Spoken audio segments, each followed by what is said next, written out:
दोस्तों ये टेंस का पार्ट फिफ्थ है जिसके 4 पार्ट्स मैं पहले अपलोड कर चुका हूं। अगर आपने नहीं देखे हैं तो डिस्क्रिप्शन में आपको लिंक मिल जाएगी, जा करके अभी देख लीजिए। दोस्तों टेंस का पार्ट फिफ्थ इतना लेट मैं इसलिए बना रहा हूं क्योंकि जिस टाइम पर मैंने टेंस की वीडियोस बनाई थी उस टाइम पर इस पर कोई रेस्पॉन्स नहीं मिला था, लेकिन अब रेस्पॉन्स मिलने लगा है। पिछले कुछ दिनों से रिक्वेस्ट की जा रही थी कि 5वां पार्ट जो है इसका अपलोड कीजिए। तो दोस्तों ये टेंस का 5वां और आखिरी पार्ट है, इसको गौर से देखना। और हमारे चार्ट के हिसाब से हम लोगों को इस वीडियो में परफेक्ट कंटिन्यूअस टेंस को देखना है। तो सबसे पहले हम लोग प्रेजेंट परफेक्ट कंटिन्यूअस टेंस को देखते हैं। इसे शुरू करने से पहले मैं आप लोगों को इसके कुछ इंपॉर्टेंट रूल समझा देता हूं, उसके बाद हम लोग इसको शुरू करेंगे। देखिए दोस्तों, इसमें क्या है, प्रेजेंट परफेक्ट कंटिन्यूअस टेंस में क्या होता है, पास्ट में कोई काम शुरू हुआ और अभी तक चल रहा है। प्रेजेंट परफेक्ट कंटिन्यूअस का मतलब तो यही हुआ, प्रेजेंट में भी कोई काम कंटिन्यू है। जैसे मैं सुबह से फुटबॉल खेल रहा हूं, तो ये सुबह से खेल रहा हूं और अभी भी कंटिन्यू है ये काम। दूसरा रूल इसमें यह है कि अगर हमें टाइम मालूम है कि मैं कब से खेल रहा हूं, एग्जैक्ट टाइम मालूम है कि मैं 2 घंटे पहले से खेल रहा हूं, तो हम लोग इस टाइप के सेंटेंस में सिंस लगाएंगे। अगर हमें टाइम मालूम नहीं है तो हम लोग फोर लगाएंगे। मतलब काम का स्टार्टिंग पॉइंट अगर हमें मालूम है, मतलब सुबह 8 बजे से पिछले 2 साल 11 महीने और 5 दिन से, तो ऐसे सेंटेंस के अंदर हम लोग सिंस लगाएंगे। अगर हमें टाइम मालूम नहीं है कि कब से काम स्टार्ट हुआ, तो ऐसे सेंटेंस के अंदर हम लोग फॉर लगाएंगे। ये सब हमें तब समझ में आएगा जब हम लोग सेंटेंस बनाएंगे। तीसरा नियम, यहां पे हैज हैव के साथ बीन लगता है, मतलब हैज बीन और हैव बीन। और वर्ब की फर्स्ट फॉर्म के साथ आईएनजी लगता है क्योंकि यहां पे काम कंटिन्यू है। और सेंटेंस अगर नेगेटिव हो तो यहां पे हैज बीन के बीच में नॉट लगेगा, has not been, have not been. और इंट्रोगेटिव सेंटेंस के अंदर हैज और हैव सब्जेक्ट के पहले लगेगा। तो अब हम लोग सेंटेंस बनाना शुरू करते हैं, हमको सब कुछ समझ में आ जाएगा। सबसे पहला मैं एग्जांपल लेता हूं अफर्मेटिव सेंटेंस का। आप पिछले 5 सालों से हिंदी बोल रहे हैं, तो अब इसको ट्रांसलेट करते हैं। आपको इंग्लिश में क्या बोलते हैं, यू, क्योंकि यू एक प्लूरल है तो इसके साथ क्या लगेगा, हैव। और हैव के साथ मैंने आपको बताया था हैव बीन लगेगा यहां पे। इस टाइप के सेंटेंस में यू हैव बीन, यहां पे वर्ब क्या है, बोलना। तो बोलने को इंग्लिश में क्या बोलते हैं, स्पीक। और स्पीक वर्ब के साथ क्या लगेगा, आईएनजी। तो यू हैव बीन स्पीकिंग। इसके आगे Hindi, you have been speaking Hindi. हमको एग्जैक्ट टाइम नहीं पता कब से बोल रहे हैं, 5 साल लिखा हुआ है यहां पे, एग्जैक्ट टाइम नहीं पता, तो 4। और इसके आगे लास्ट 5 years। तो हमारा सेंटेंस बन गया, you have been speaking Hindi for last 5 years। अब इसी का दोस्तों एक नेगेटिव बना करके देखते हैं।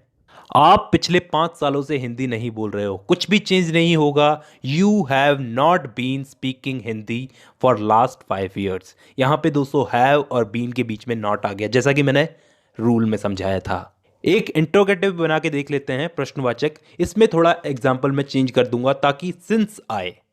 क्या मैं सुबह 9 बजे से गेम खेल रहा हूं, तो इसका दोस्तों सिंपली बनेगा, have I been playing game since 9 AM। यहां पे दोस्तों सारे नियम हम लोगों ने अप्लाई किए हैं। यहां पे सब्जेक्ट से पहले हैव आया है, फिर बीन सब्जेक्ट के बाद में आया है, उसके बाद वर्ब और वर्ब के साथ आईएनजी। सिंस इसलिए आया क्योंकि यहां पे एग्जैक्ट टाइम बताया गया है 9 बजे से। तो यहां पे पूरा सेंटेंस क्या बना, have I been playing game since 9 AM। और इसी के साथ हमारा प्रेजेंट परफेक्ट कंटिन्यूअस टेंस खत्म होता है दोस्तों। अब हम लोग पास्ट परफेक्ट कंटिन्यूअस को देखते हैं। इस टेंस को हम लोग कुछ रूल्स के साथ समझ लेते हैं। देखो दोस्तों, ये टेंस में क्या होता है, पास्ट में कोई काम शुरू हुआ, किसी पॉइंट से काम शुरू हुआ और पास्ट में ही वो काम चल रहा है। आप समझ ही गए होंगे, मैं सुबह से फुटबॉल खेल रहा था, मैं सुबह से फुटबॉल खेल रहा था। यहां पे सब कुछ पास्ट में हुआ और पास्ट में ही वो काम चल रहा है, खेल रहा था। दूसरा नियम, सिंस और फॉर बताने की जरूरत नहीं है, क्योंकि मैंने आपको बताया सिंस तब लगता है जब हमें एग्जैक्ट टाइम मालूम हो, 9 बजे, 10 बजे, 11 बजे, मतलब पक्का टाइम मालूम हो तो इसमें सिंस लगता है, और पक्का टाइम नहीं मालूम हो तो उसमें फॉर लगता है। तीसरा नियम, इसके अंदर हैज बीन, हैव बीन जैसा कुछ भी नहीं लगता, इसमें सिर्फ एक ही चीज लगती है, हैड बीन। मतलब हर टाइप के सब्जेक्ट के साथ यहां पर हैड बीन लगता है। अगला नियम जो शायद बताने की जरूरत नहीं है क्योंकि हम लोग कंटिन्यूअस टेंस पढ़ रहे हैं, तो यहां पे वर्ब की फर्स्ट फॉर्म के साथ आईएनजी लगेगा। वर्किंग, ईटिंग, ड्रिंकिंग, और अगला नियम ये कि नेगेटिव सेंटेंस में हैड और बीन के बीच में नॉट आएगा और इंट्रोगेटिव सेंटेंस में सब्जेक्ट के पहले हैड आएगा। ठीक है, हम लोग इसमें सेंटेंस बनाना शुरू करते हैं। सबसे पहले अफर्मेटिव सेंटेंस, वो 8 बजे से किताबें पढ़ रहा था। तो दोस्तों यहां पे वो का बन जाएगा ही, तो ही यहां पे सब्जेक्ट है तो सब्जेक्ट के साथ हैड बीन, मैंने आपको बताया था ही हैड बीन। पढ़ने को क्या बोलते हैं? रीड, तो वर्ब हो गया रीड, तो इसके साथ क्या लगेगा? ING. He had been reading, क्या पढ़ रहा था? किताब। He had been reading book. Time हमको पता है, स्टार्टिंग पॉइंट पता है 8 बजे से, तो सिंस आएगा यहां पे, हम लोगों को टाइम पता है। He had been reading book since 8 o'clock।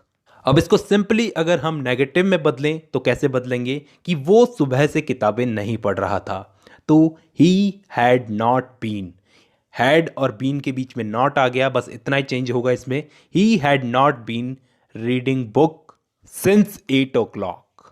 क्या वो सुबह 8 बजे से किताबें पढ़ रहा था? Had he been reading book since 8 o'clock। यहां पे सब्जेक्ट के पहले हैड आ गया और बीन सब्जेक्ट के बाद आया है और लास्ट में क्वेश्चन मार्क लग गया, और इसी के साथ हमारा पास्ट परफेक्ट कंटिन्यूअस टेंस भी खत्म होता है दोस्तों। इसके बाद दोस्तों last future perfect continuous tense. इसके अंदर दोस्तों हम लोगों को समझ ही जाना चाहिए कि कैसे सेंटेंस आएंगे। फ्यूचर में कोई काम किसी टाइम से शुरू होगा और फ्यूचर में ही वो काम कंटिन्यू रहेगा।